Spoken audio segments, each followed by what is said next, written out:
Greetings to everyone. Kamusta po kayo? Sana ay nasa mabuti kayong kalagayan sa kabila na nagbabantang karamdaman dulot nitong pandemya, dala po ng COVID-19 pandemic. Ngayon po ay narito tayo para mag-aral at alamin kung ano po ba ang Incident Command System.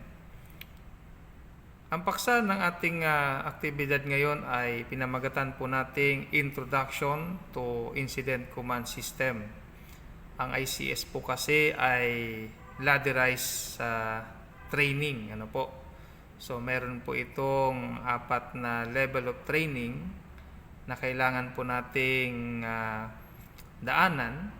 At pagkatapos po ng 4 na training na ito ay tayo naman ay kung nais nating magturo ay pwede tayong mag-undergo ng TFI training, yung Training for Instructor course, for Incident Command System.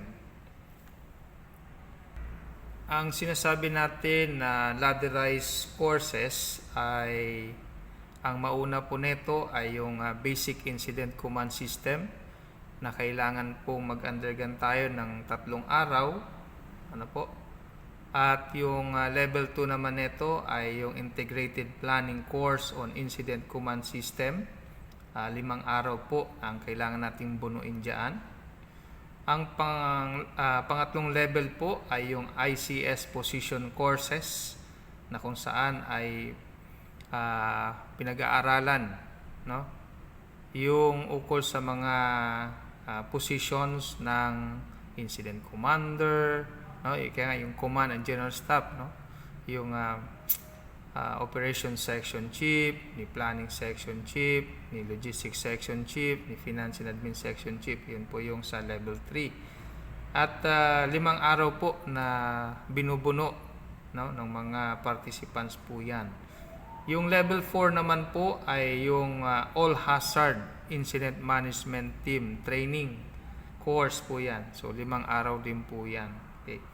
At sabi nga natin, kung nais natin na magturo ay kailangan maipasa din po natin yung TFI, yung Training for Instructor course. At yan po ay 5 araw din. Sa kabuuan ay meron pong 23 days na kailangan bunuin. Bagaman meron pong 1 araw na pagtalakay ukol sa ICS, ang pamagat po nito ay Incident Command System Executive Course. So ngayon po ay ang tatalakayin po natin is more on introduction po lamang dahil nga limitado po yung oras din po natin. Okay? So alamin po muna natin yung objectives natin. Upon completion of this session, the participants will be able to identify the key lessons from the past incident, explain the overview of ICS, explain the key principles of ICS, explain the relationship between responsible official and incident commander, and understand the functions of the incident management team. Ang scope ng ating presentation ay gaya po ng natalakay po na ilahad namin sa inyo sa ating layunin o yung objective, yung lessons from the past incident in the Philippines. Mamaya po ay magpapanood po kami sa inyo ng ilang mga video clips na may kinalaman sa mga pangyayari ng mga nakaraan at maging gabay natin para maunawaan ano ba yung dapat nating matutunan sa mga nakarang insidente na yaon. Overview of ICS and the key principles of ICS, the responsible official and incident commander, and the incident management team. Okay. So lessons from the past incident in the Philippines. Antabay lang po, magpapanood po kami sa inyo ng ilan sa mga video clips. Sa trahedya ang isa sanang masayang pagdiriwang ng unang anibersaryo ng programang Wawawi ng ABS-CBN. 73 ang kumpirmadong patay ng mag-stampede ng libu-libong manonood sa Ultra. Live mula sa Pasig, nagpapatrol si Joey Villarama. Joey. Henry, nakapanlulumong sinapit ng ating mga kapamilyang pumila dito sa Ultra para makipagsapalaran sana at makaranas man lang ng konting kaginhawaan sa pamamagitan ng programang Wawawi. Mistulang dinaanan ng bagyo at lindol ang Ultra mag-aalas 7 kaninang umaga. Saan ka man mabaling, naiwan ang bakas ng trahedya. Nagkalat ang mga gamit, nakahandusay ang mga bangkay, marami rin ang sugatan. Sa gate na ito sinasabing nagsimula ang gulo. Pababa ang daan papuntang Trap Oval, kaya nang sabay-sabay bumuhos, di na napigilan pa na magkaapakan at magkadapaan. Pero di pa matukoy kung paano talagang nagsimula ang stampede. Sinisisi ng ilan ng anilay pagmamatigas ng mga security guard na di papasukin ang mga tao kahit pa nagkakaipitan na. Ang sana, na-alerto na yung mga bantay. Binuksan na nila yung gate o nakapag-communicate sila dun sa Ultra. Wala po sa plano yung disiplina ng pili. Alas 5 pa lang kami ng hapon nakapila dyan. Sa gate ng yung may bakal. Sabi, priority nila, yung sa bakal lang, yung nasa line. Priority nang papapasukin doon, sir. Depensa naman ng mga security guard, di na nila naawat ang napakaraming tao na nais makapasok. Ayon pa sa ilang report, may sumigaw na may bomba sa lugar, kaya lalong nagkagulo. Sa paunang investigasyon naman ng pulisya, nagsimula ang siksikan nang i-anunsyo na pwede nang pumasok sa Ultra. Pero nang mabuksan ang gate, nagtulakan umano mga tao patungo sa harapan. Sa dami ng taong nais makapasok, bumigay ang isang bahagi ng barikada na dapat sana'y gabay sa pila. Dito na maraming naipit at nadaganan.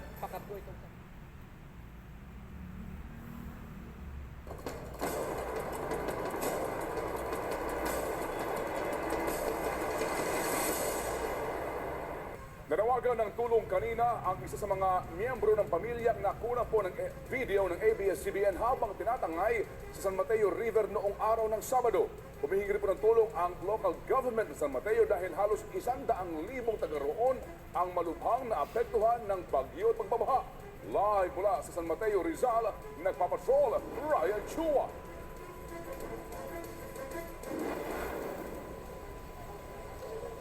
Ted, 80% nitong San Mateo Rizal ang lumubog sa baha ayon sa lokal na pamahalaan. Matinding hirap ang dinanas nitong mga residente rito, kabilang yung mga taga-ibang lugar na napadaan lang dito habang tangay ng malakas na agos ng tubig. Sa mga piraso ng yero ng kanilang bubong, sinugal ng mga taong ito ang kanilang buhay habang tinatangay sila ng rumaragas ang ilog ng San Mateo. Pero paglampas sa tulay, wala na ang mga naktuntong sa bubong. Sa tala ng lokal na pamahalaan, halos 100,000 ang malubhang naapektuhan ng hagupit ng bagyong Ondoy. Karamihan sa kanila, nasa 15 evacuation center ngayon. May ilan pa na napilitan ng mamalimos sa daan. Patuloy naman ang pagdating ng tulong para sa mga biktima.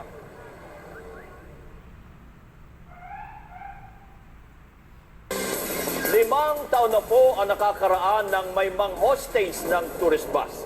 Naging madugo po ito dahil 8 Chinese tourists mula sa Hong Kong napatay at pati ang mismo hostage taker na isa namang pulis. Balikan ho natin ang Quirino Grandstand hostage crisis sa pagpapatrol naman ni Adrian Ayalin. August 23, 2010 nang maganap ang Quirino Grandstand hostage crisis. Hinayjack ng na-dismiss na pulis na si Rolando Mendoza ang isang tourist bus na may sakay ng mga Chinese tourists mula Hong Kong at ilang Pilipino. 10 oras na tumagal ang hostage taking.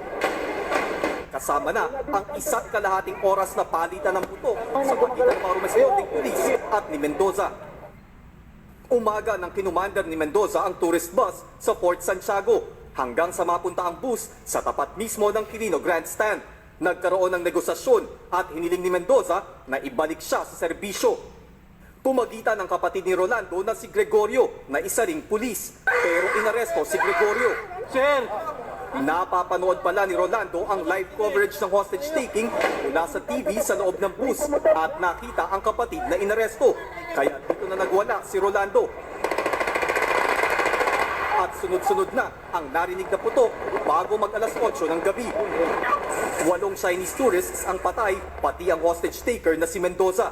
Dahil sa insidente, nagkaroon ng lamat ang relasyon ng China at Pilipinas. Napatikos ang paghawak ng gobyerno ng Pilipinas dahil nauwi sa madugong insidente ang hostage-taking. Hiningi pa ng gobyerno ng Hong Kong na mag-sorry si Pangulong Noynoy Aquino. Pero ang lokal na gobyerno ng Maynila ang humingi ng tawad. Napulaan din maging ang media dahil sa live coverage ng hostage-taking, pati ang partisipasyon ng ilang media men sa mismong negosasyon. Adrian Ayalin, ABS-CBN News. Sa katatapos na video na inyong natunghayan, ay ano po ba yung mga issues and concern dapat nating matutunan, no, from the past disaster? Sinasabi na isa sa mga issues and concern from the past disaster ay yung nangyari nga po, no, sa Wawawi Stampede noong February 2006 at noong September 2009 naman ay nagkaroon po tayo, no, ng Tropical Storm Ondoy at noong August 2010 ay nagkaroon naman ng hostage taking na naganap doon sa Quirino Grandstand. So ano po ba yung mga issues and concern? So nagkaroon daw po ng lack of reliable information. Bakit po sinasabi na nagkaroon ng lack of reliable incident information? Sinasabi kasi na walang naka-assign na mga public information na magdi-disseminate ng mga official information during that time, no, sa kanya-kanyang mga ahensya. Nagkaroon daw ng inadequate communication. Bakit daw nagkaroon ng inadequate communication? Sinasabi na ang mga ahensya noon ay nag-rely lamang, no, sa kanilang mga communication tools. Ano pa? Too many people reporting to one supervisor. No? During emergency, tandaan po natin, ang pinag-usapan natin dito ay during disaster. Okay? So, inadequate communications or too many people reporting to one supervisor na overlap nila, no? Yung span of control. So, naging overwhelming, no? Isang supervisor na nagko-command, no, ng 10 o higit pa na mga responders. Too many responders. Napakaganda rin po sana niyan, no? Napakaraming responder. Nga lamang, ang karamihan ay nakafocus lamang sa isang lugar, no? Nakakaligtaan nila na may pangailangan sa ibang lugar, o kaya naman, no, base sa karanasan, ay almost na-deploy lahat, no, sa isa o ilan na mga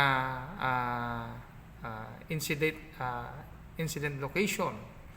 Okay? So hindi na po foresee na maaring mayroon pang manghingi ng tulong sa iba.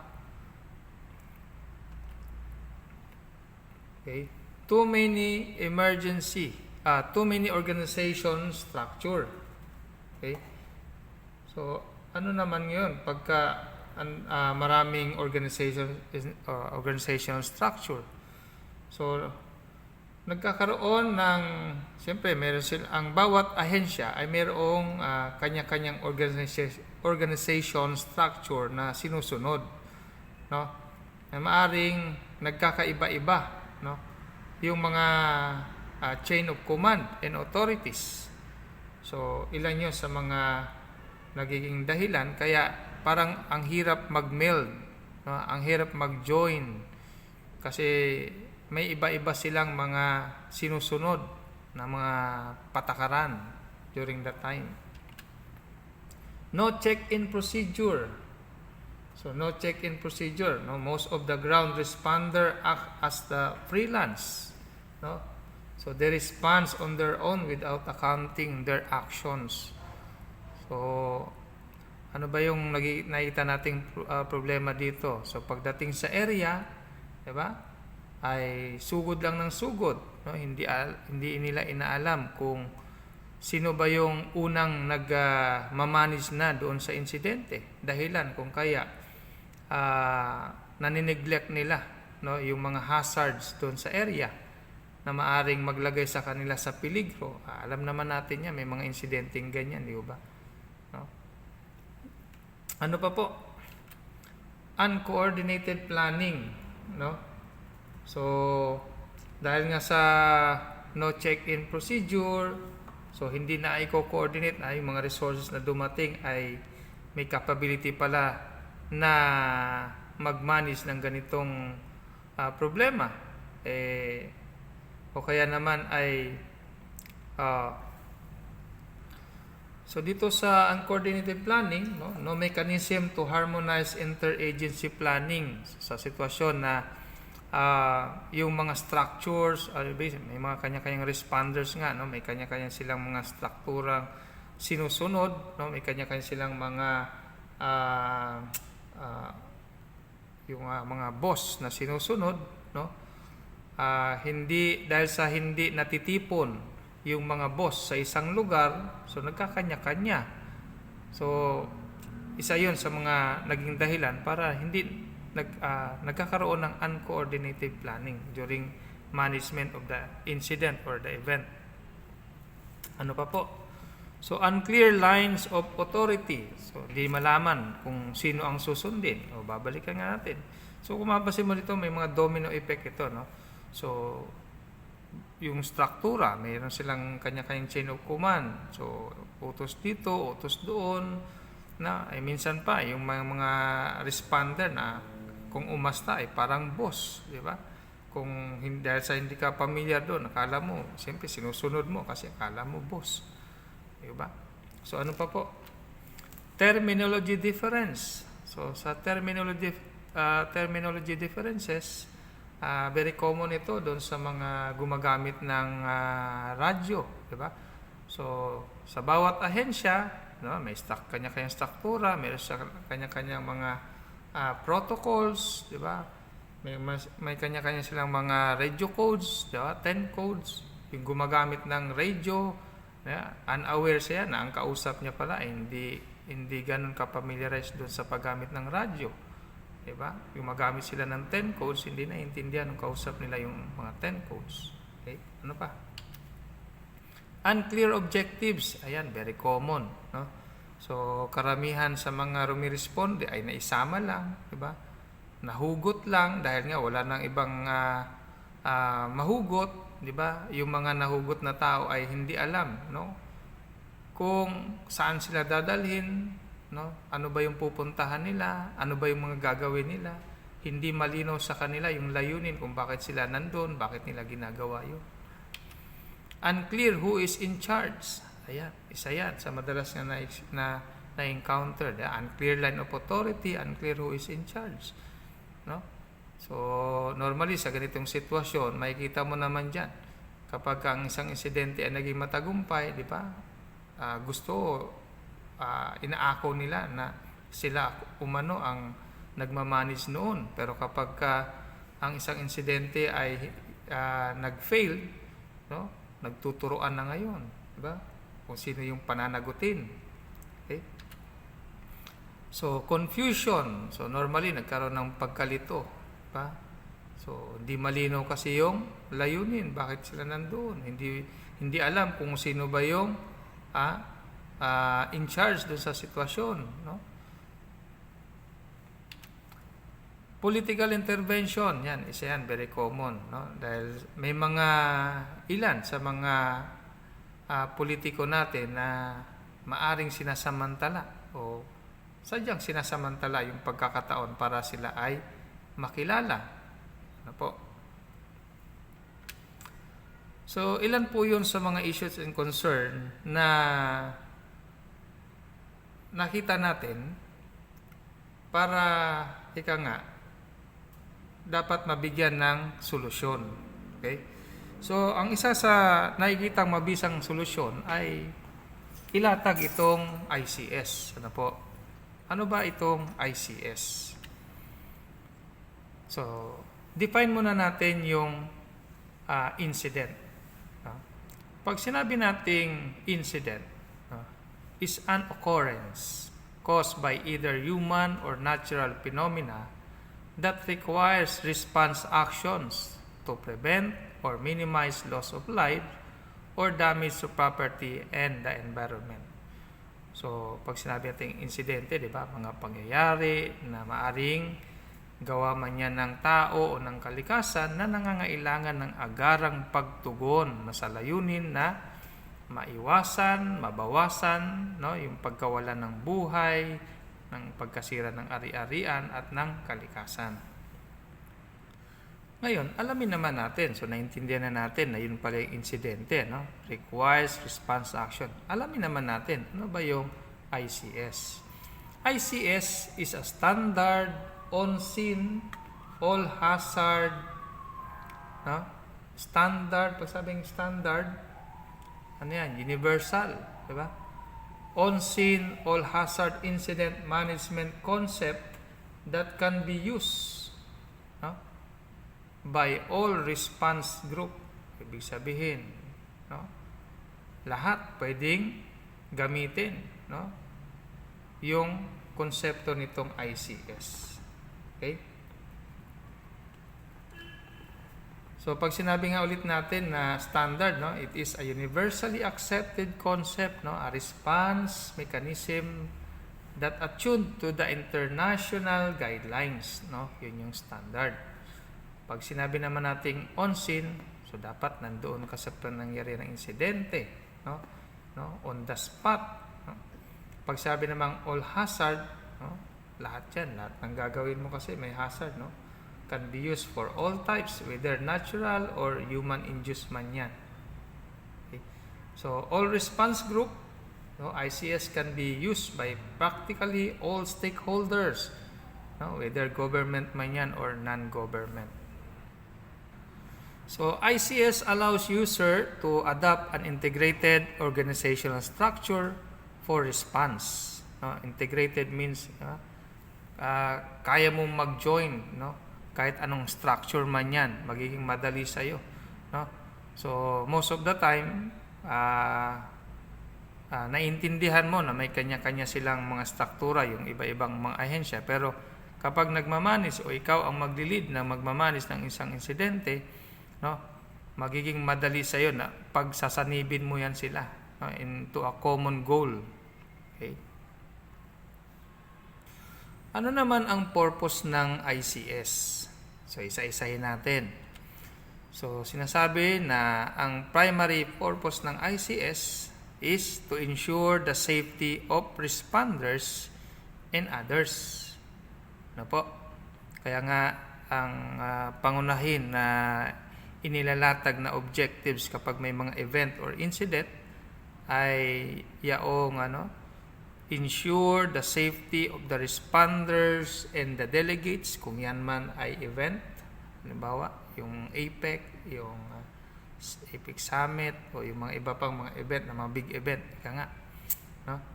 So ensure the safety of the responders and the general public, no? Yan yung ilan sa mga common na primary objectives na nilalatag, no, na mga gumagawa ng incident action plan.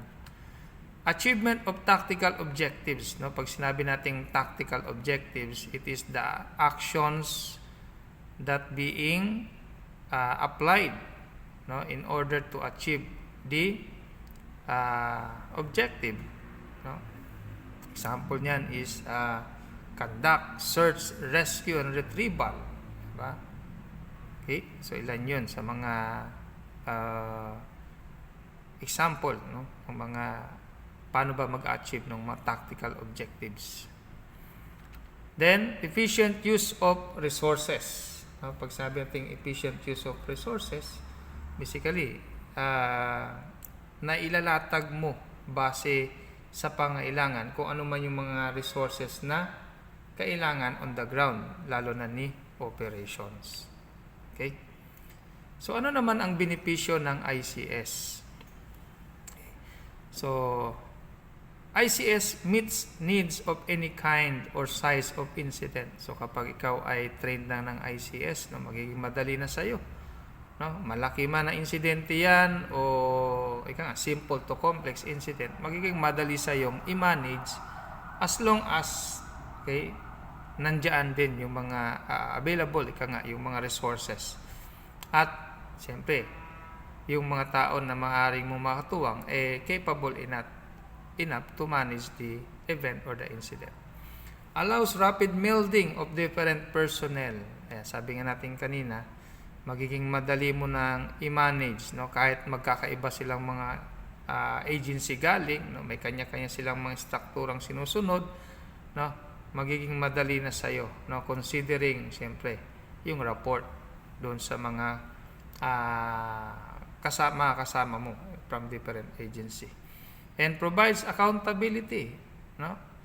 Bakit provides accountability? Kasi ipapriority mo na, check-in mo lahat ng mga resources na nandoon. Aalamin mo sino-sino na ba yung mga agency na nandoon na tumutulong sa event or sa incident, at sino-sino yung mga namumuno doon, no? Ipapatawag mo yon, aalamin mo sa kanila kung ano-ano yung mga capability nila, aalamin mo sa kanila kung hanggang kailan sila, hanggang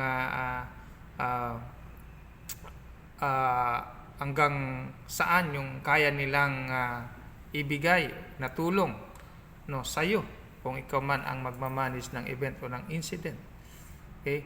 So importante rin yung nagpapa-attendance ka, no? Siyempre para ma-recognize mo nga kung sino-sino yung mga makakatuwang mo, at sa ganung paraan, di ba? Alam mo kung sino yung pagbibigyan mo ng mga resources, no? Alam mo kung sino yung mga bibigyan mo ng mga admin support, no? At sa ganung paraan, magiging cost effective, no? Kasi maiwasan yung duplication, no? At napaprioritize ninyo base sa pangangailangan ng isang event o ng incident, no? Saan ba mas may higit na kailangan ng resources o ng logistical support, no? So nagiging madali, nagiging cost effective. So yun naman ang benepisyo ng ICS. So mga bansang gumagamit na ng ICS, no, it was fully implemented na sa United States, sa Canada, sa Australia, sa New Zealand at saka sa Mexico. Sa kasalukuyan, tayo sa Pilipinas ay in transition, no? Pero sa ngayon, no, sa panahong ito ay masabi natin na almost fully implemented na rin tayo, no? Kasi sa Luzon, Visayas at Mindanao ay may mga gumagamit na rin at napapanood natin ito sa mga telebisyon, sa mga balita gaya nung nangyari sa Marawi, diba? Ginamitan po yun ng ICS, no? Nagkaroon ng sunog sa Mount Apo, ginamitan po yun ng ICS. At saka sa kasalukuyan, basically, di natin namamalayan, diba? Pero ini-implement na po, no, yung incident command system, lalo na sa panahon ito ng pandemya. Okay? Alamin naman natin yung principles and features of ICS. Okay, ano ba ang mga principles and features na mayroon sa ICS? So, Incident Command System had almost 15 features and principles na kailangan tayo i-considera. Okay? So, isa-isahin natin yung mga yan. Una, common terminology. Yan. So, common terminology applies to organizational elements, no? Sa resource description, sa mga facility, no? Position titles. Yan. So, may mga inilalatag na mga terminology o ina-apply ng mga terminology according to the organization elements. Resource description, the facilities, and position titles. So, use clear text or plain language, no? Lalo na kapag emergency. No? Do not use radio codes, agency-specific codes, acronyms, or other jargons.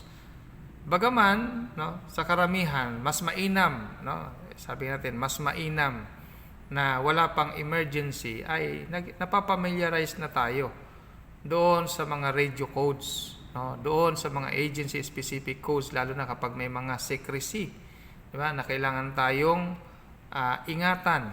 Ano? So, para kapag may mga emergency, ay kapag may mga gumagamit, no, ng mga 10 codes, at least aware tayo kasi maaring sa ilan, no, na hindi pa nakakarating sa kanila itong mga ganitong mga pagtalakay, ay unaware pa rin sila. Maaring gumagamit pa rin sila ng 10 codes. Kaya mas mainam na advance tayo. Ika nga, advance mag-isip. Dapat alam din natin yung mga basic radio codes, mga internal and external codes. No? Okay. So, ilan sa mga jargon. Pag sabi natin jargon, no, ito yung mga mahirap maintindihan, lalo na dun sa mga hindi pamilyar. For example, sinasabi na, Railroad Street Command for Engine 44, your 10-1. Ayan. So, sa karamihan, maaaring hindi nila alam, ano ba yung 10-1? Pa? Ano ba yung Engine 44? Okay? So, sa clear text, no, Railroad Street Command from Engine 44, pag sabi natin engine number 44, pinag-usapan natin dito yung fire truck. No? So, you are unreadable. So, ang 10-1 pala ay unreadable. Diba? Okay, another example. OPSEC from Div A, I have you 10-4. Yan. Ano ba yung OPSEC na yan? Okay? Ano ba yung Div A? Okay, ano ba yung 10-4? Yan. Okay. So, sa clear text, no, sinasabi na ang OPSEC ay Operations Section Chief. Na, andun yung pangalan niya, Noy Ramos. No? O Roy Kalingasyon. From Division Alpha, you are coming in shampoo. O, anong shampoo? O, clear. Okay. So, yun, may promotion. Ang 10-4 pala ay clear. Okay? So, number 2, no, modular organization. Ano ba yung pag sinabing modular organization? ICS organization is flexible and modular, no, developed in a top-down fashion. So, pag sabing flexible and modular, so, sa mga structure na meron tayo, ay not necessary lahat ng mga nandoon ay pakikilusin mo. Depende yon sa sitwasyon, depende sa kondisyon, depende sa availability. No? Maaring yung naka-assign doon ay wala. So, anong gagawin? Hindi na ba magmamanage? Hindi na ba matutuloy yung operations? So, hindi. Tutuloy pa rin yan. So, ang gagawin mo ay i-modify, kaya modular, modify, di ba? Reassign, di ba? Ng mga taong capable enough to manage the organization. So, develop in top-down fashion. Okay? So, may mga forms, no, na maaaring makatulong, which is an advance po yan, para at least magabayan tayo kung ano ba yung mga kailangan pa. So, makikita mo kung paano at paano mapakilusin yung operations. So, analyze natin yung sitwasyon, di ba? So, incident complexity, resource need, and ICS organization. So, kung mapapansin nyo dito sa sitwasyon na ito, mayroong dalawang sitwasyon, no, na kinukonsider tayo dito, yung simple to complex. So, ano ba yung simple to complex na makikita nyo dyan? Okay. So, normally, sa bandang ibaba, may makikita kayong kotse, di ba? Ano ba nangyari sa kotse? Bumangga, okay? O kaya nahulog sa bangin. So, kung kayo yung responder, okay? So, makikita nyo dito, diba, sa ibabang structure na ito. Okay. So, vehicular accident, halimbawa, ano ba ang kailangan? Okay, ano ba ang kailangan niyan? So, kailangan niya ng rescue. Diba? So, pagka ganyan po yung sitwasyon, no, ito sa ibaba, no, vehicular accident, kung kayo po yung nakita ng isang ganyang sitwasyon, ano ang magiging desisyon ninyo? Tutulong ba kayo o hindi? Kung ang sagot ninyo ay tutulong kayo, basically, mag-establish kayo ng objective. Ano ba yung objective na pwede nyong i-establish dyan? Activate medical assistance within 2 minutes. Diba? Call an ambulance within 2 minutes. Yan, pareho lang naman yun. Diba? Ini-specify lang natin para mas madaling maintindihan. So, yun yung iyong objectives. Sabi natin, no, sa objectives kasi, meron niyang, ang ICS kasi is managed by objective. Ano? So, samantalahin natin itong larawan na to para mamaya pag diniscuss natin, maging madali na rin po sa inyo. So, management by objective basically, no? So, you need to understand first the situations, no? Understand the policy and direction. So, ano ba yung naintindihan mo dito? Kailangan niya ng ambulance assistance para, o kaya ng rescue assistance, okay? Para, okay, masalba mo yung buhay ng tao na naging biktima, okay, nitong insidente o na aksidente na ito. So, magde-deploy ka ngayon. So, dumating na ngayon. So, ikaw yung nag-isip, ikaw yung nag-activate, ikaw ito. Ibig sabihin, ikaw yung incident commander. Totoo ba yun? So, mamaya, intindihan natin kung yung unang tao ba na nandun sa pinangyarihan ng insidente na siya yung nagpatawag ng tulong, masasabi ba na siya yung incident commander? Okay. So, ngayon, nagpatawag ka ng ambulansya. Dumating na yung ambulansya, inilagay mo dito. So, yung ambulansya ba, yun ba yung unang mag-ooperate nito? Possible. Okay? Yung rescue, kasi sa ambulansya, meron niyang mga rescue personnel.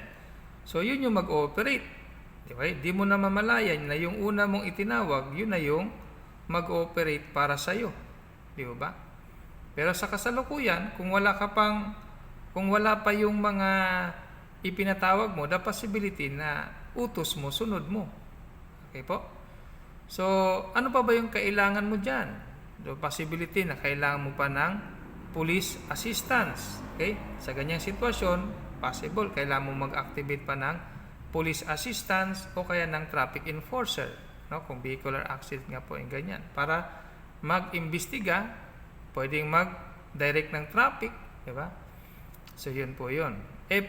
Paano kapag ganitong sitwasyon, kotse, di ba, di gasolina yan, may naamoy ka na parang nag-leak na gasolina. So, ano ba yung mga napupursi mo na kakailanganin mo, if ever lang, di ba? So, the possibility na ito ay magliyab, no? Mag-apoy yung kotse. So, pwede mong dagdagan yan, pwede mag-activate ka pa ng Bureau of Fire, no? Para sa fire suppression. So, nakita mo, simple lang, di ba? Simpleng insidente, iilang struktura lang yung bubuuin mo. Okay? Base sa pangangailangan mo. Okay?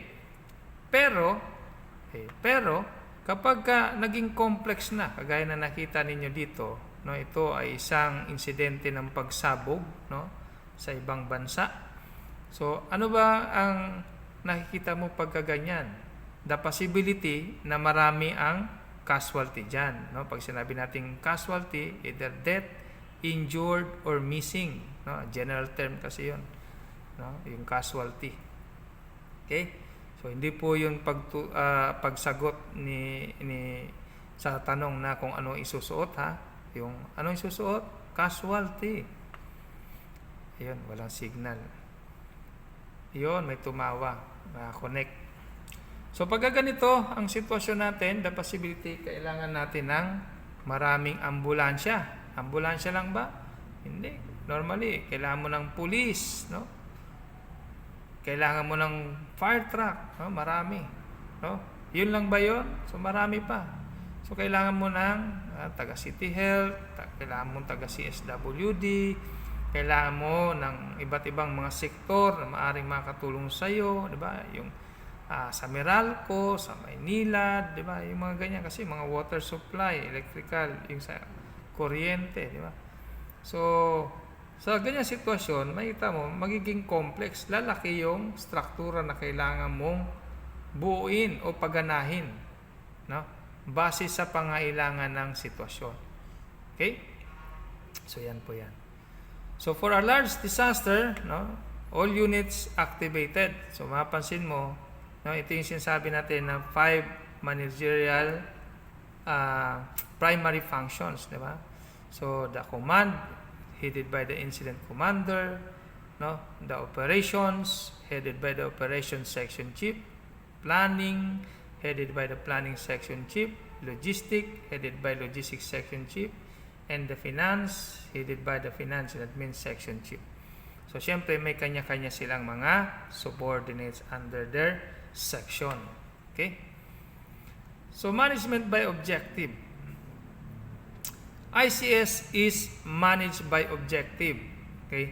So, mapapansin nyo dito, gaya ng tinalakay natin kanina sa isang senaryo, no? Yung kotse na bumangga o nahulog. No? So, first, we need to understand the policy and direction. So, dapat naiintindihan natin, no? Yung mga rules and regulation. Naiintindihan dapat natin yung utos. No? At, siyempre, ang mag-implement, no? Normally, ang mga na bibigay sa atin ng mga policy and direction, basically, yung mga nasa higher ups natin. Diba? And most of the time, meron silang mga idinidirect sa atin. May mga iniutos sa atin. At dapat naiintindihan natin yung utos. Sa ganung paraan, okay, makakabuo tayo ng objectives base sa iniutos sa atin. Okay? Establish objectives. Ayan. Sa ganung paraan din, okay, ay makapag-establish tayo ng mga appropriate strategy. Ano ba itong appropriate strategy? Like appropriate strategy. Normally, kapag may inutos sa atin, di ba, nag-iisip agad tayo ng mga possible solution, di ba? Yung diyan pumapasok yung what if kung, ano kaya sa tingin natin na mas mainam na gawin? Ito ba o ito ba? Yan, diyan yung mga common questions, no, na mag-generate sa isip natin in order for us to find the possible solution based on our established objective. No? So, yun. And yung pang-apat natin, perform tactical direction. So, pag sabi natin ulit na tactical direction, it is the actual management on scene. No? The actual implementation of activity or strategy na kailangan nating gawin, no, actual in order to meet the goal. Ayan. So may mga example naman yan. Okay. So pag sinabi nating halimbawa, balikan natin yung insidente kanina nung sa aksidente sa kotse, di ba? So sabi natin, naiintindihan natin base sa nakita nating insidente. Kailangan ba niya ng tulong o hindi? Kung kailangan niya ng tulong, naiintindihan mo na kailangan niya ng tulong. Anong klaseng tulong? So, kailangan niya ng rescue assistance. So, anong established mo objective? Diba? Sabi nga natin, activate rescue assistance within 2 minutes. Diba? Kasi ang objective dapat kasi ay SMART. Specific. Yung activate pa, specific. Call an ambulance within 2 minutes. Yung call ba ay specific? Yes. Diba? Ano ba? So, measurable, diba? Nasusukat. Attainable, diba? Madaling makamit, diba? Yung call an ambulance, mahirap ba yun tumawag? Madali lang tumawag, diba? Okay? So, realistic. Oh, realistic. Makatotohanan ba? Yes, makatotohanan yun. Kahit time na natin na kailangan talaga niya ng tulong, diba? And time-bounded. Diba? Time-bounded. So, may within 2 minutes. So, hindi po pwede yung ASAP. Hindi po pwede yung immediately. Bakit hindi pwede? Kasi nga, kapag hindi mo na-meet yung 2 minutes mo, at least, meron kang time para mag-adjust. Di kagaya pag ASAP, tsaka immediately, no? Maisipin mo, kailan ba yung ASAP? Kailan ka ba nagsabing immediately? Diba? Okay? So, yun po yun. E ano ba yung select appropriate strategy sinasabi doon? Kung susundan natin to, so, dyan papasok, paano ba ako tatawag ng, di ba, yung mga common question? Tanong mo, sagot mo, parang ganon, di ba? So, paano ba ako makakatawag ng tulong, makakatawag ng ambulansya? What if kung, ayan, dyan papasok, what if kung kukunin ko yung cellphone ko, may number naman ako ng City Rescue, idadial ko, may load naman ako, i-dial ko yung number na yon. So possible ba? 'Di ba?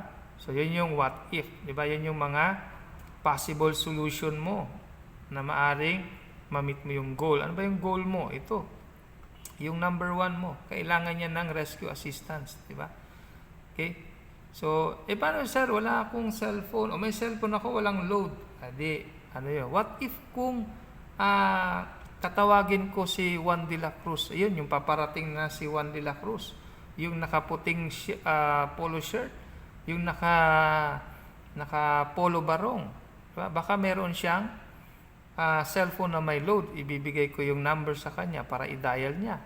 Diba? O kaya ibibigay ko yung hotline number para utusan ko siya na tumawag. Diba? Andun yun. Yun yung mga select appropriate strategy na sinasabi. Ngayon, ano yung perform tactical direction? Ibig sabihin, yung iniisip mo dito sa number 3, gagawin mo na. Kukunin mo na yung cellphone mo, hanapin mo na yung hotline number ng City Rescue na meron ka sa phone book mo. Tapos, since may load ka naman, idadial mo na yon, di ba? So, ibig sabihin, itong perform tactical direction, gagawin mo na kung ano yung naiisip mong strategy na possible na makakatulong sa'yo para ma-meet mo yung goal mo. Okay? So, ganun po yun. Okay? So, sa bawat gagawin mo, laging may objective yan. Bakit? Kasi naintindihan mo na sa bawat action na gagawin mo ay may kaakibat na solusyon yan. Di ba? Okay? So, yun po yun. So, incident action plan. So, incident action plan is used to communicate response goal, objectives, and support activities throughout the ICS organization. So, ang IAP or yung incident action plan, pwede po itong oral, pwede namang written. Most often, nangyayari yung oral o yung verbal, okay, during mga initial management, no? Upon arrival at the scene, di ba? Manage ka na, nag-utos ka, nagdadirect ka, nag-assign ka na ng mga tao, di ba, na maaring makatulong sa iyo, di ba? Normal 'yan, very common, di ba? So yung pag nagma-manage ka ng isang insidente, paano 'yun? Balikan ulit natin yung isang sitwasyon kanina, yung vehicular accident. So nagpatawag ka ng, di ba, very common. Nagpatawag ka ng tulong o kaya naman sige, simulan natin sa una. So pagdating mo sa scene, di ba? Nag-ano ka na agad, nag-assign ka na ng crowd control. O kaya kung hindi man, nag-uutos ka na, lumayo muna kayo dyan, lumayo kayo, baka kayo masaktan. Hindi mo na mamalayan na ginagawa mo na yung trabaho ni safety officer, di ba? Tapos, or maring nag-assign ka ng mga tao na maring magka-crowd control para sa iyo, di ba? So, yung inassign mo, hindi mo na mamalayan, siya na pala yung inassign mo as safety officer. Tapos, nag-assign ka na halimbawa, yung kakilala mo, buddy, paki-document naman, paki-video para at least documented yung ating pag-assist sa aksidente. O, di mo na mamalayan, nag-assign ka na ng PIO, di ba? O, buddy, bahala ka na. Pag may mga media dyan, ikaw muna sumagot para at least nakapokus kami sa operation, ha? O yun, di mo na mamalayan, ay may inassign ka na na PIO, Public Information Officer, no, para sa iyo. Okay? Tapos ay, di ba? Most of the time nakikisuyo ka, sir, pasuyo naman. Patawag naman ng rescue, di ba? So yung inutusan mo, hindi mo na mamalayan na inutusan mo, inassign mo na pala siya as liaison officer. Siya na pala yung taga-coordinate mo. O, di ba? So meron ka nang nabuo na command staff. Okay? Ngayon, dumating ngayon yung ipinatawag mo, di ba? O kaya kung wala man, sabi natin wala pa yung rescue mo, di ba? Most of the time ay nag-a-assign ka ng tao na, buddy, paki-check mo nga yung sasakyan, check mo nga kung naka-handbrake ba, kaya bang buksan yung mga pinto, umaandar ba makina. Okay? Di mo na mamalayan, nag-a-assign ka na ng Operation Section Chief para sa iyo. Di ba? Ngayon, ay may mga tanong si Operation Section Chief ay na inassign mo, di ba? Sir, sarado po yung pintuan, paano kaya to? Sir, umaandar po yung makina, di ko mabuksan yung pintuan, paano kaya to? Sir, delikado itong sitwasyon, pababa yung sasakyan. Kailangan natin ng mga pangkalang. Diba? Paano kaya to? So, ang daming tanong, di ba? Ang daming tanong. So, maaring nag-a-assign ka, buddy, diba? Kausap mo si Waning. Di ba? Ang kausap mo kanina yung inassign mo para mag-crowd control, si Waning. Tapos, si Tuning naman, yung inassign mo as do-document para sa'yo. Tapos, yung inutusan mo na tumawag ng tulong, di ba? Sa rescue, di ba? Si Training. Tapos, ang inassign mo para check ng sasakyan ay si Puring, di ba? Tapos yung inassign mo naman na makatulong mo para mag-isip ng mga solusyon, di ba? Mag-collect ng data, mag-analyze ng data para sa iyo. Si planning yun, di ba? Sino yun? Si Fering. Panglima kasi. Di ba? Si Siring naman, yung inassign mo para mag-manage ng mga logistic. Tapos si Vering, yung inassign mo para mag-manage naman ng mga finance. Di ba? So, ganun lang yun. So, oral or written. Oral pa lang yun. Pero pag written, most of the time, pag written, pagka malaki na yung mga insidente, no? Span of control. Ayan. So, isa ito sa naging problema, di ba? Too many responders reporting to one supervisor. Yan yung mga issues and concern. So, ito yun naman yung solution na nakikita. So, ideal span of control for any supervisor should be minimum of 3, maximum of 7. May gitna yan. So, optimum of 5. So, minimum of 3, optimum of 5, maximum of 7. So, parang baril yan. 3, 5, 7. Okay? So, sa ganitong sitwasyon, kapag during emergency, mas nami-maintain yung prioritization. Okay? Tsaka yung maagap na pagtugon o pagresponde.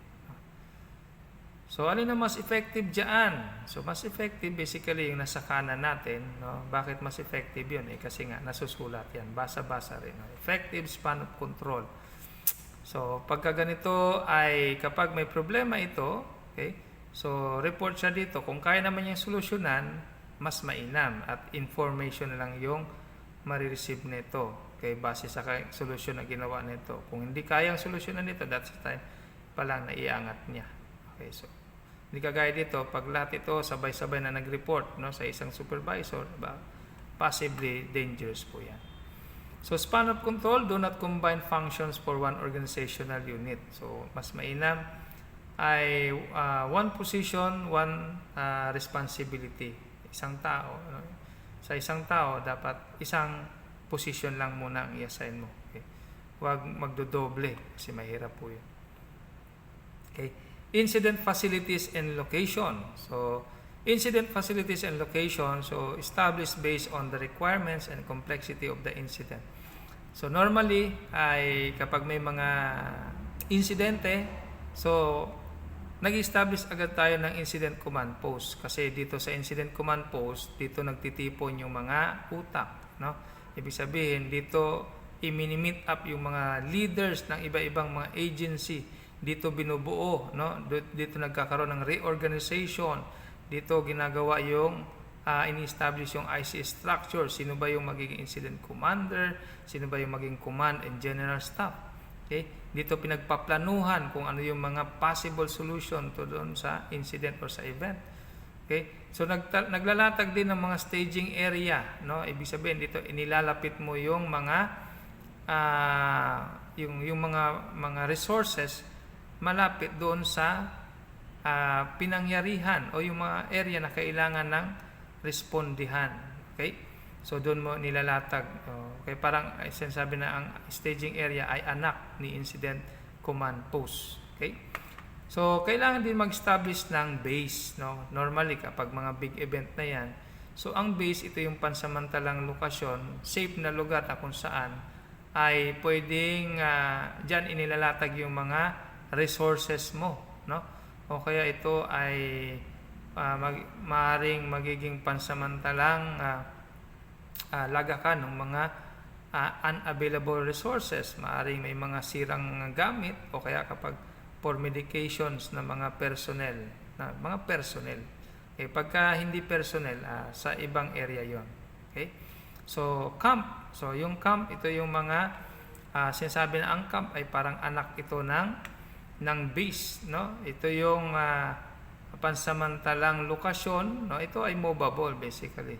So, maaring ito ay malapit sa staging area kasi hindi kasi pwedeng magpahinga sa staging area yung mga personnel natin. So kung kaya ay naglalatag sila ng kampo, di ba?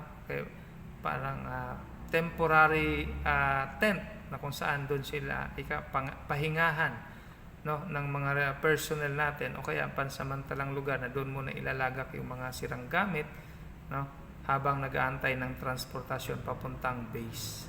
Okay? So resource management. So, define muna natin yung resource. Pag sinabi natin resource, so any personnel, team, equipment, aircraft, supplies, and facilities available to support management and response activities. Yan po yung resource. Dati, ang iniisip ko lang, pag sabing resource, hindi kasama tao. Gayon din ba kayo? Okay? So, ngayon, naintindihan natin na tayo na tao, ang mga primary na mga resources. Okay? So, baliwala ang gamit kung walang taong gagamit. Baliwala naman ang tao kung, di ba, ineffective ang tao. Ineffective ang tao kung kulang ka sa mga gamit na gagamitin in order to support the management of the response activities or the operations. So, resource management, ayan, importanteng maintindihan natin ito, no? Includes process for categorizing. So, siyempre, may mga kailangan kang gamit. Categorize natin. Ano-ano ba yung mga gamit na yon? Okay? So, once na makategorize mo na, siyempre, ano ba purpose ng pagkakategorize mo? Siyempre, i-order mo. Kung yung in-order mo, nandyan na, di much better, dispatch mo na. Pero kung wala, di i-request mo. Okay? So, once na ang gamit mo ay dumating na, so, i-dispatch mo na yan. Okay? So, sa pagdi-dispatch, mahalagang maintindihan natin, dapat meron tayong mga receiving, no? Para mas magiging effective yung tracking natin. Madaling ma-monitor kung yung gamit ba ay on hand pa ba o kaya naman ay defective o kaya naman ay nawala. Ayan.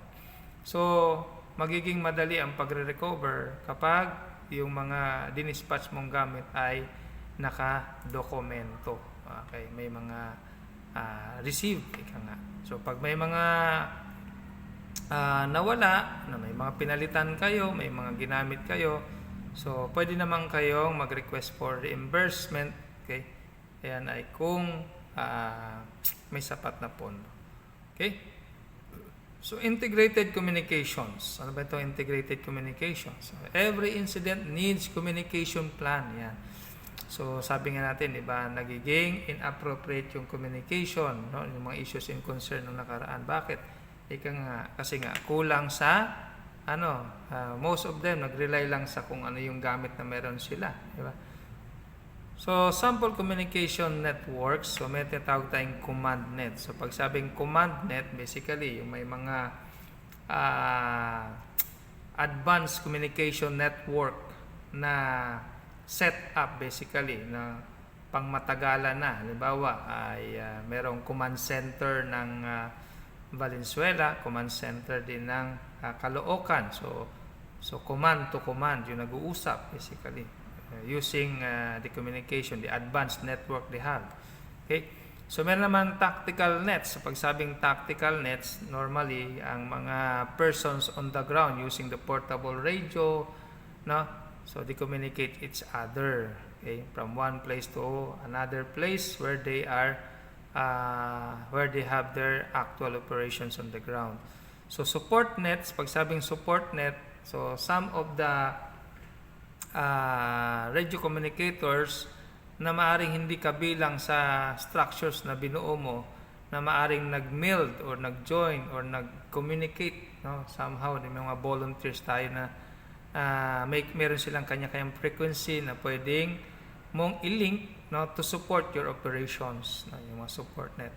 Ground to air net, normally ang ground to air net ay makikita mo to, halimbawa nito yung mga nasa paliparan, di ba? May mga tower diyan, may mga ang kausap ng nasa tower ay yung nasa himpapawid, yung nasa, di ba, sa eroplano, kausap nila yan. So air to air, nag-uusap basically dito yung parehong nasa himpapawid, no? Eroplano sa eroplano or helicopter sa helicopter or anything basta air to air. Okay? So establishment and transfer of command, yan, importante po ito. So establishment and transfer of command, kay command must be clearly, ayan, established from the beginning of response. Di ba? Sabi nga kanina doon sa natalakay natin, lack of clarity of who's in charge, tapos lack of reliable incident information. So kaya nga importante dito, no, yung objective dapat na ilalatag yan. So command must be clearly established from the beginning of response. So ano yung ibig sabihin nito? Dapat yung structure mo nakalatag na kung sino ba yung incident commander, sino ba yung mga command staff and general staff. Okay? So depending on the situation, command may be transferred. Okay? So may mga ganyang sitwasyon, no? Yung incident commander ay normally tapos na yung operation, yung operational period mo. So iba naman yung kapalitan. So nandun nangyayari transfer of command. Very common ito. Halimbawa ito sa gwardiya, di ba? Normally isang gwardiya, siya yung incident commander doon sa area niya, no? Na ibig sabihin siya yung in charge doon sa during the time of operation. Normally kapag tapos na operation niya, nag-i-endorse siya doon sa kapalitan niya. Nagta-transfer of command siya doon. Command pertaining to security on the perimeter. Yan po yun. So, chain of command and unity of command. Okay. So, chain of command and unity of command. So, chain of command, orderly, pag sabi natin chain of command, orderly ranking of management position in line of authority. So, makikita nyo dun sa larawan na nasa inyong harapan, no? So, orderly ranking of management position. So, alam nyo dapat kung sino yung boss, sino yung kasunod ni boss, di ba? Yung mga ni team leader, supervisor, yan. So, unity of command. So, establish a clear line of supervisions. Every individual has a designated supervisor. So, normally, meron. So, aware naman tayo dyan. So, ang mahalaga maintindihan lang natin dito, lumugay ka sa kung saan ka dapat lumugar, no? Pwede kang mag-suggest, okay? Kung ikaw ay nasa mababa, pwede kang mag-suggest sa nasa itaas mo. So, unified command. Unified command. Ano ba itong unified command? Pag sabi tayong unified command, so may mga different agencies na nagmamanage sa isang insidente, no? So, sama-sama sila. So, by establishing a common set of incident objectives and strategies. So, normally, example nito, very common, yung sunog. So, sino ba yung incident commander talaga sa sunog? So, basically, maraming incident commander doon. Pero, sino ba yung base sa batas na inassign para mag-manage talaga ng sunog? It is the Bureau of Fire. Ano yung magiging functions ng iba? So, on their own agency, sila yung mga incident commander. Pero, andun sila para suportahan si Bureau of Fire, diba? Kaya common set of incident objective. Okay? So, si incident commander maglalatag ng mga objective, basically, to suppress fire, diba? Pero syempre, hindi lang suppress fire ang kailangang i-objective doon. So, paano yung mga naging biktima, diba? Nung sunog, anong gagawin mo? O, paano i-manage yung sunog? So, kailangan mo nang provide ng perimeter control, di ba? Ng mga security. So, nandun yung mga law enforcer natin, di ba? Paano yung mga nasaktan? No? So, andun yung taga-city health natin para bigyan ng first aid, no? Yung mga nasaktan. Siyempre, anong gagawin mo dun sa mga ibang mga nasunugan, hindi naman sila nasaktan physically pero nasunugan halimbawa. So kailangan mong ilatag din yung CSWD para mag-provide ng psychosocial first aid, no? And other than that, marami pa yung mga volunteers tayo na andang tumulong. Okay? So, accountability. So, accountability, all responder must check in. Ayan, so importante yan. So, must check in. So, lahat ng mga nag-check-in ay ina-outline yan dun sa incident action plan. So, pag sabi natin, pag incident action plan, ano na yan? Pag ganyan, meron ka ng written kung medyo matagal na yung operation. Pero, verbally, so, inaalam, no? Kung sino-sino yung mga nandoon para ma-idea ka kung sino ba yung mga pwede mong i-activate, no? I-coordinate in times of needs. Okay, so tandaan lang sa accountability, in-employ pa rin yung unity of command. Okay? So, part of the accountability is siyempre dapat na maintain yung span of control, no? At tina-track down din yung mga resources at nire-record kung may mga changes na nagaganap. Okay. 13, dispatch and deployment. So, dispatch and deployment, so respond only. Ayan, sabi yun. Respond only when requested or dispatched by an appropriate authority. Okay? So, make sure to receive deployment briefing. So, ito naman yung gamot doon sa sinasabing too many responders, di ba, na nandoon sa scene, di ba? So, sa ganitong paraan na ma-manage mo, no, kung ano lang yung kailangan, no, yung na-avoid natin duplication of effort. Okay, siyempre may maintain natin yung safety and security during that time. Okay. Okay.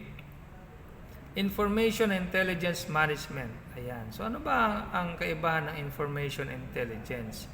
So establish process for gathering, sharing and managing information intelligence, ano? So pag sinabi nating information, normally mga raw data lang ito. So ito yung mga initial info na nare-receive mo. Okay? So, pag sabi nating intelligence, it is a process data na. No? Pag sabi nating process data, okay. So, ulitin natin, ano? Information and intelligence management. So, pag sinabi nating information, ito yung raw data. Ito yung mga initial info, initial information na nare-receive natin, no? Pag sinabi namang intelligence, it is a process data na. So normally, lalo na ito yung mga data na na-verified, napatunayan na yung information na yun ay totoo at talagang justifiable. Okay?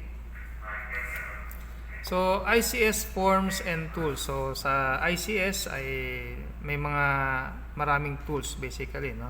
ICS has a variety of tools including forms, no? So these forms will help us standardize the procedures and the documentation as well. So malaking tulong kapag naunawaan natin paano pag-fill up ng mga forms na yun. Okay?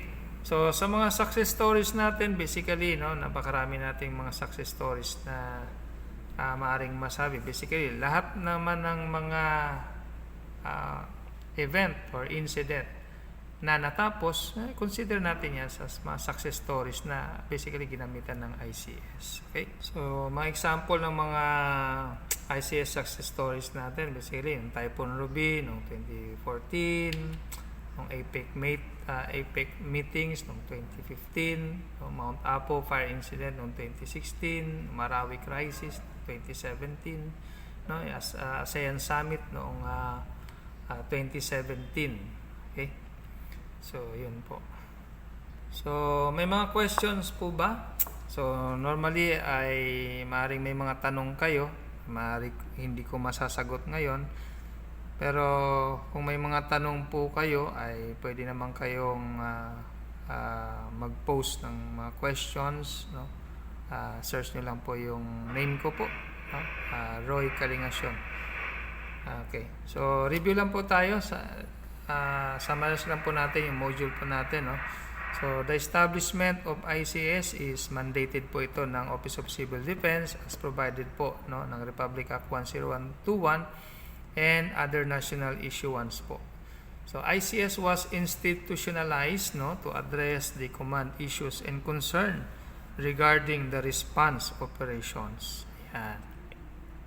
Okay, so review natin. kung na-meet po ba natin yung ating mga module objectives. So, na-determine po ba natin yung mga lessons from past incident that leads to the development of ICS? Yes. Okay. Naipaliwanag ba natin yung overview ng ICS? Okay. Naipaliwanag din ba natin yung mga key principles and features of ICS? At na-determine ba natin yung ilan sa mga actual ICS success stories? Okay, kung wala na po, ay basahin natin itong learning insight natin. No? Learn to obey before you command. Ayan. So, importante na, sabi nga, sa military naman, di ba, obey first before you complain. No? Sa ibang larangan, no, sa ibang mga organizations, no, sa SCAN, sabi nga, obey first and never complain. So, wala namang iutos na ikapapahamak natin. Okay. So, with that, thank you very much and mabuhay po tayong lahat. Manatiling ligtas sa kabila ng pandemya. Pray always, God bless. Thank you.